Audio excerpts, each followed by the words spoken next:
सो हाय दोस्तों, मैं आपके इसके और आज हम बात करें मैकेनिकल ऑपरेशन को के।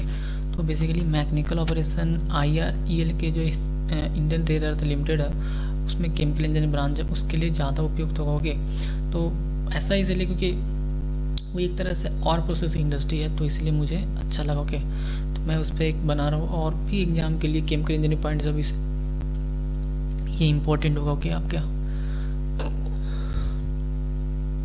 पहला क्वेश्चन है equivalent diameter of particle is the diameter of sphere having the same ratio of surface to volume as the actual volume. देखिए, मतलब हम लोग इक्विवेलेंट डायमीटर वहाँ पर यूज करते हैं जैसे बहुत से पार्टिकल हैं तो वो पूरा स्फीयर एग्जैक्ट स्फीयर में नहीं है, तो उसके लिए हम लोग ये यूज करते हैं। ओके, और इसके बारे में हम बाद में बात करें। ओके, फिर आगे बात करते हैं force course reduction of hard solid use, उसको बोलते हैं कंप्रेशन। देखिए, कोर्स रिडक्शन करने का मतलब होता है जो पार्टिकल का जो साइड वाला पोर्शन को घटाना होता है ना, उसको बोलते हैं कोर्स रिडक्शन। ओके, तो वो कंप्रेशन के द्वारा किया जाता है। ओके, आगे बात करते हैं soft and non abrasive material can be made into fine by attrition. देखिए, सॉफ्ट का तो मतलब समझ रहे हैं कि जो बहुत ज़्यादा सॉफ्ट हो, मतलब चिकनापन या बहुत जो मुलायम जिसको बोला जाता है, और नॉन एब्रेसिव का मतलब होता हो जो थोड़ा सा उसमें चिपकने वाला गुण है ना, वो उस टाइप का नहीं होता। ओके, तो उसको बोलते हैं ओके वो एट्रीशन से। फिर आगे बात करते हो क्रशिंग इफिशिएंसी द रेशियो। देखिए, तो ये surface energy created by crushing to the energy absorb by the solid. देखिए, क्रशिंग के मतलब क्रश करना हो, कहते हैं यहाँ पर दो चीज़ काम करेगा। एक तो आप जो क्रश कीजिएगा उसके द्वारा एनर्जी क्रिएट होगा, और जितना एनर्जी एब्जॉर्ब किया है, तो ये दो चीज़ के रेशियो का हम लोग है ना क्रशिंग इफिशिएंसी। ओके, आगे पहुँचते हैं वर्क इंडेक्स इज डिफाइंड है। देखिए, ये क्वेश्चन इसरो में या फिर बहुत सारे जगह क्वेश्चन पूछा गया था। ओके, तो इसमें लोग गलती किए, इवन मैं भी गलती किया था। ओके, तो आप ऐसा ना कीजिएगा। तो ये है क्रॉस एनर्जी किलोवाट आवर पर ton of feed needed to reduce very large feed to such a size that 80% of product pass through 100 micron screen. Okay, तो मैंने यहाँ पर मार दिया था 200 में से स्क्रीन। ओके, तो ये ध्यान रखिएगा 200 में से स्क्रीन यहाँ पर 100 माइक्रोन स्क्रीन से जब 80% ऑफ प्रोडक्ट पास करता है और उस समय जितना एनर्जी की रिक्वायरमेंट होता है उसको बोलते हैं हम लोग वर्क इंडेक्स। ओके, आगे बढ़ते हैं the operating speed of ball में should be less than critical speed. देखिए, क्रिटिकल स्पीड आप सपोज दैट कि क्या क्रिटिकल स्पीड के बराबर करेंगे या फिर क्रिटिकल स्पीड से ज़्यादा रहेगा तो आपका मिल जो है ना वो सही से चल ही नहीं पाएगा, वो ख़राब हो जाएगा। ओके, क्रिटिकल स्पीड मेजर किया गया, इससे ज़्यादा करने के बाद वो परफॉर्म जितना आपको जितना एग्जैक्ट करना चाहिए, ओके, जिस रेशियो में आपको चाहिए वो नहीं कर पाएगा। हमेशा क्रिटिकल से कम रखें। ओके, इसमें भूलने वाला बात नहीं है। Fluid energy mill is use for. देखिए, फ्लूइड एनर्जी मील, देखिए ऐसा तो किताब में बताया हुआ नहीं है, तो मैं इस पर वीडियो अलग ही लाऊंगा तो बता पाऊंगा। तो ये अल्ट्रा फाइन ग्रेडिंग के लिए यूज किया जाता है। ओके, आगे है as the product become finer energy required for the grading. देखिए, आप एक नॉर्मल भाषा में समझिए ना, एक पार्टिकल है उसको थोड़ा सा तोड़ा गया है तो आपको एनर्जी देना पड़ेगा, उसको और तोड़ेगा तो और एनर्जी देना पड़ेगा। दैट मीन क्या हुआ, और जितना फाइन कीजिएगा उतना ज़्यादा एनर्जी आपको देना पड़ेगा। ओके, तो वो इंक्रीज होता है। आगे है increasing the capacity of screen effectiveness क्या होगा, वो डिक्रीज करेगा। ये सब हमेशा उल्टा रहता है। ओके, अगर स्क्रीन कैपेसिटी डिक्रीज कर रहा है तो स्क्रीन एफिशिएंसी इंक्रीज कर रहा है। ओके, तो एक्चुअली ये होता है। देखिए, कोई स्क्रीन है, स्क्रीन मतलब चलने की बात कर रहा है, अगर उसका कैपेसिटी बढ़ा दी है मतलब ज़्यादा अमाउंट ऑफ स्क्रीन वहाँ पार्टिकल पास हो रहा है, ज़्यादा अमाउंट ऑफ पार्टिकल पास हो रहा है, इसका मतलब क्या हुआ, जो हमें फाइन मटेरियल चाहिए जितना रिक्वायर्ड जो स्पेसिफाई जो किए मेस का वो उससे ज़्यादा गिर रहा है। यही रहेगा कि स्क्रीन का इफेक्टिवनेस कम है, जब ज़्यादा गिरेगा स्क्रीन से तो क्या होगा, स्क्रीन का इफेक्टिवनेस घट जाएगा, और ये कम अमाउंट में मटेरियल गिरेगा, मतलब प्रिसाइज अमाउंट में गिरेगा जितना गिरना चाहिए, तो आपका क्या होगा, स्क्रीन का इफेक्टिवनेस बढ़ जाएगा। ओके, आगे बात करें traces of solid are remove from liquid in a, तो वह क्लेरिफायर की तरह होता है। जैसे कोई लिक्विड है और उसमें कोई सॉलिड, ट्रेस करने का मतलब होता है बहुत ही कम अमाउंट में अगर कोई पाया जाता है ना उसको बोलते हैं ट्रेस। ओके, तो लिक्विड में अगर सॉलिड को रिमूव करना है तो उसको बोलते हैं clarifier. For classification of portable water be use dash filter, वो है gravity filter. Portable drinking portable मतलब होता है पीने वाला वाटर, ओके। तो देखिए अगर आप सोचिए ग्रेविटी फिल्टर द्वारा क्यों, देखिए जब कोई पार्टिकल ऑटोमेटिक अपने से सेटल हो जाता है, जब ऑटोमेटिक जब सेटल होता है तो उसमें जो स्मॉल पार्टिकल वो भी सेटल होता है, लेकिन हम फोर्सफुली किसी को सेटल करेंगे तो उसमें जो स्मॉल पार्टिकल है वो सेटल नहीं हो पाएगा जितना एग्जैक्ट होना चाहिए। तो that's why we using gravity settler, okay, या फिर gravity filter. Filter aid is use, तो ये क्या करता है, increase the porosity of cake. Porosity करने का मतलब हुआ कि उसका छिद्रता, कि जैसे कि एक केटलिस है उसमें पोरस है, मतलब उसमें एक्टिव साइड ज़्यादा है। पोरोसिटी मतलब एक तरह समझिए उसमें एक्टिव साइड ज़्यादा है, उसमें ज़्यादा चीज़ अट्रैक्ट हो रहा है, ज़्यादा चीज़ पास हो रहा है, ज़्यादा चीज़ रिजेक्ट हो रहा है, ओके। तो जब फिल्टर ऐड हम डालते हैं केक में तो उसका जो पोरोसिटी है वो बढ़ जाता है, और पोरोसिटी बढ़ जाने के बाद हमारा फिल्टर बढ़ जाता है। Filter medium resistance is offered by the filter cloth and embedded particle collectively. ये क्वेश्चन इसरो में पूछा गया था, ओके। देखिए कैसे हो रहा है, फिल्टर मीडियम रेसिस्टेंस है तो एक तो होगा जो आप जो फिल्टर मीडियम लगाइएगा वो तो रेसिस्टेंस जनरेट करेगा ही, और साथ में उस पर फिल्टर मीडियम पे अगर कोई अदर पार्टिकल आगे बैठ जाता है, जमा हो जाता है, तो क्या हुआ, वो भी तो रेजिस्टेंस ऑफर करेगा ना। तो इसलिए दोनों filter cloth and embedded particle मतलब होता है जो वहाँ पर ही सटा हो रहा था, बैठा हो रहा था, ओके, उसके फिल्टर पर, तो दोनों रेजिस्टेंस लगाते हैं, ओके। आगे बात करते हैं, filter medium resistance is important during the yearly stage. देखिए आप कैसे बताइएगा ईयरली स्टेज कैसे होगा, देखिए एक फिल्टर है, आप उसमें फिल्ट्रेशन स्टार्ट कर रहे हैं, तो फिल्टर मीडियम रेजिस्टेंस सबसे पहले कौन इंपॉर्टेंट रहेगा, सबसे पहले फिल्टर ही जनरेट करेगा, और जैसे टाइम बढ़ते जाएगा तो उस पर केक बढ़ जाएगा। केक बढ़ने का मतलब क्या हुआ कि जो ऐसा पार्टिकल जो फिल्टर मीडियम से पास नहीं हो पा रहा था वो जमा हो जाता है, उसको बोलते हैं केक।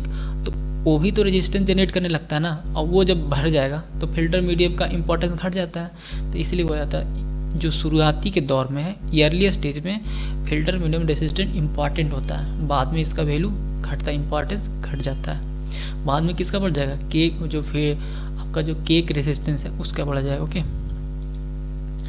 आगे है केक रेजिस्टेंस, तो केक रेजिस्टेंस में important the beginning of resistance नहीं, डिक्रीज टाइम वेल्टेशन, इंक्रीज द प्रेशर ड्रॉप, तो नन ऑफ दीज होगा, okay. Porosity of compressible cake, तो minimum at the filter medium, देखिए फिल्टर मीडियम जहाँ पर होता है वहाँ पर ही केक का फिल्ट्रेशन पोरोसिटी बहुत कम होता है, क्योंकि वहाँ पर केक बहुत ही कम रहेगा, और जैसे फिल्टर मीडियम से ऊपर जाते रहेंगे जहाँ पर जाता है तो पोरोसिटी आपका बढ़ता जाएगा, ओके। आगे बात करते हैं most common filter aids, to है diatomaceous earth, okay, to remove dirt from flowing fluid we use. देखिए कोई फ्लूइड है फ्लो कर रहा है और उसमें से हमें डर्ट निकालना है तो क्या करेंगे, स्ट्रेनर यूज करेंगे, इसे लिखा हुआ स्ट्रेन। जैसे कि आप पाइप में जो पंप होते हैं तो उसके पहले एक स्ट्रेनर लगा रहता है सक्शन लाइन में, क्यों, क्योंकि कोई फ्लोइंग फ्लूइड है और उसमें कोई सॉलिड पार्टिकल है, डर्ट है, उसको निकालना है तो हम लोग क्या यूज करते हैं, स्ट्रेनर यूज करते हैं, ओके। तो देखिए जो पंप है हम लोग वहाँ भी मैकेनिकल ऑपरेशन यूज कर रहे हैं, ओके। तो इस तरह से आप ध्यान रख सकते हैं। Ultra fine grinder operate principally, तो देखिए अल्ट्रा फाइन ग्राइंडर जो ऑपरेट किया था प्रिंसिपली वो है एट्रिशन के द्वारा, okay. For beneficiation of iron oil most commonly use method तो है जिगिंग एंड टेबलिंग। तो ये जिगिंग एंड टेबलिंग क्या होता है, इसमें डिफरेंट डेंसिटी का रहता है मटेरियल, डिफरेंट डेंसिटी का मटेरियल रहता है और उसको एक डाइल्यूट सस्पेंशन पे रखा जाता है, ठीक है, पास करवाया जाता है। या फिर ऐसे बोल सकते हैं कि एक कोई मटेरियल है, कोई टेबल है और उस पर रख के अचानक से उस पर सेक दिया, सेक करने का मतलब हिलाया डुलाया जाता है।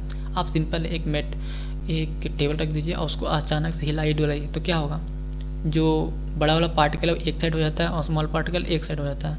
तो इसी तरह से आयरन वायर के हम लोग किया जाता है, ओके। ऐसा ही ये चीज़ बहुत घर में भी हम लोग किया जाता है, ओके।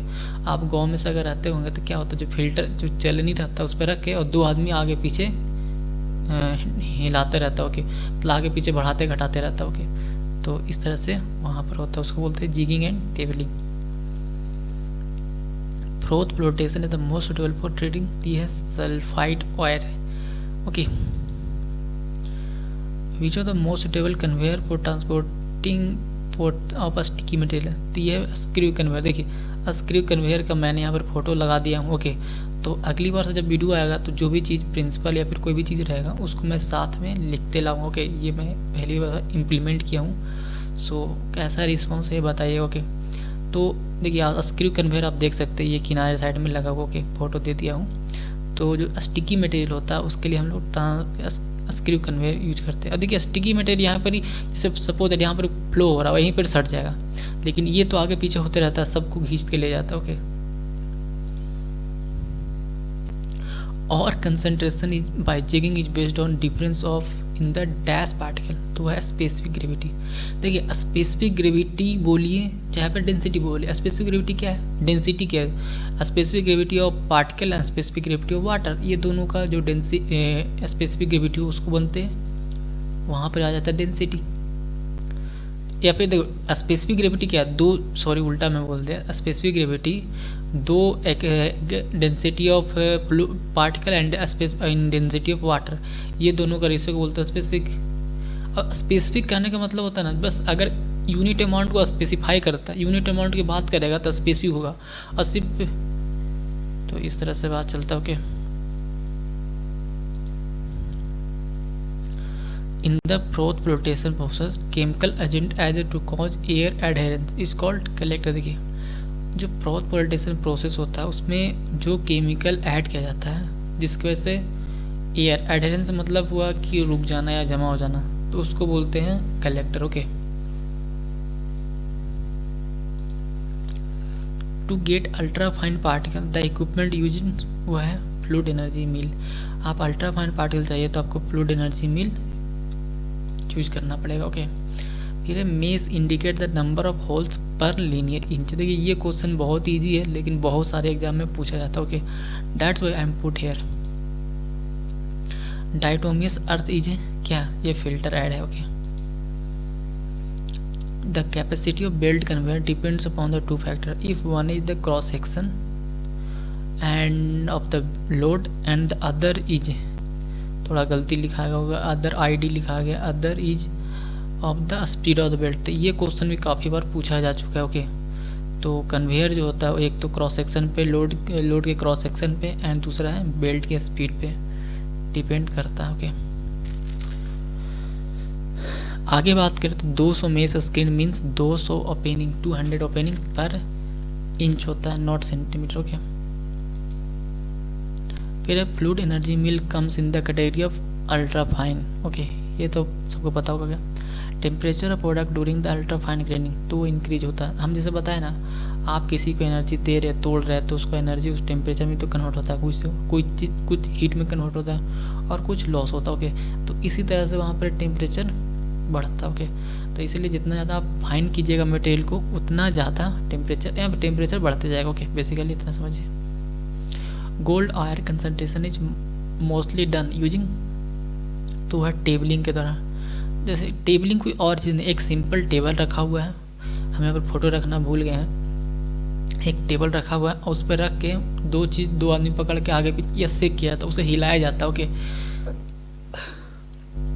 फिर उसे हिलाया जाता तो जो अपने वेट के अनुसार से एक दोनों दूसरे दोनों से हट जाता है, साइड हो जाता है। तो ये मेथड अपनाया जाता है गोल्ड आयर के कंसंट्रेशन के लिए। ओके, आगे है separation of isotope is generally done using, तो वह अल्ट्रा सेंट्रीफ्यूज। जो आइसोटोप होता है उसको हमें सेपरेट करने के लिए अल्ट्रा सेंट्रीफ्यूज का यूज करते हैं। ओके, आगे आते हैं। फिर in filtration the use of filter aid help to deep पगलिंग the filter medium. देखिए डीप पगलिंग मतलब समझिए, पगलिंग प्लग करने का मतलब होता है किसी चीज़ को जाम कर देना, रास्ता जा रहा था उसे जाम करना, उसको प्लग बोलता है। डीप पगलिंग का मतलब जो रास्ता जाम है उसे हटा देना। ओके, तो उसको डीप पगलिंग करना। जैसे फिल्टर मीडियम में जो फिल्टर हेड क्या करता है, जो फिल्टर मीडियम में जो रेसिस्टेंस है या फिर कोई पार्टिकल आके जमा हो जाता है तो उसको हटा देता है, ये काम करता है filter head. Okay, so in filtration the use of filter head help in deep पगलिंग the filter medium. Okay, आगे आते हैं। A dash imply a set of screen across a flow channel for the separation of dirt या rust from a flowing liquid stream to a strainer. देखिए वही अब बताया गया है कि जैसे कोई फ्लोइंग लिक्विड स्ट्रीम है, इस क्वेश्चन शायद रिपीट हो गया, छोटा सा था ये बड़ा है। कोई लिक्विड फ्लो कोई फ्लोइंग लिक्विड स्ट्रीम है, उसमें डर्ट है या फिर कोई और चीज़ है चैनल से फ्लो वगैरह, तो जो हमें डर्ट निकालना है तो स्ट्रेनर यूज करेंगे।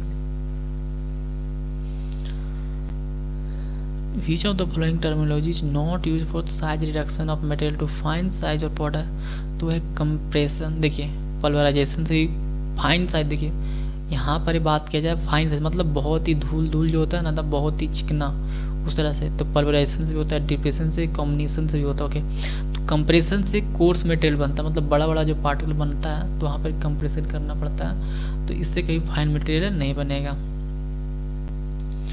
आगे आते हैं, solid particle separation based on difference in their flow velocity through a fluid is termed as, उसको बोलते हैं सेडिमेंटेशन। देखिए सेडिमेंटेशन कोई और चीज़ नहीं है कि कोई आपका सॉलिड पार्टिकल है और डिफरेंट फ्लो डेंस वेलोसिटी के आधार पर अगर हम फ्लूइड को सेपरेट करते हैं, ओके, तो उसको बोलते हैं सेडिमेंटेशन।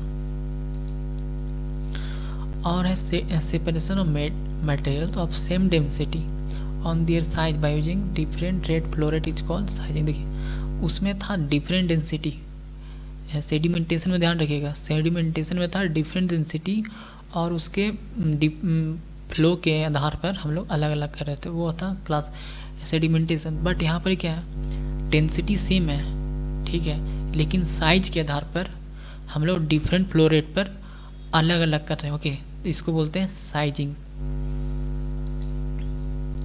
आगे है separation of solid particle based on their density.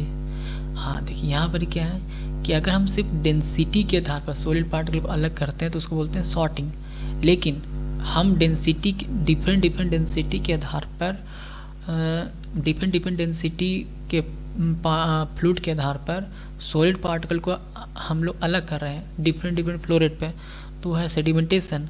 पर सेम डेंसिटी के डिफरेंट फ्लो रेट पर हम कोई सॉलिड पार्टिकल को अलग कर रहे हैं तो वो है साइजिंग। बट कोई सॉलिड पार्टिकल को सिर्फ डेंसिटी के आधार पर अलग कर रहे हैं तो वो है सॉर्टिंग। आगे आते हैं, the process opposite to dispersion is term as flocculation. Okay, तो इसके बारे में हम लोग बात करेंगे कि देखिए जो डिस्पर्सन का अपोजिट प्रोसेस को बोलते हैं हम लोग फ्लोकुलेशन। ओके, सो ये रहा आपका last. Thank you for watching video. So फिर हम लोग मिलते हैं नेक्स्ट वीडियो में।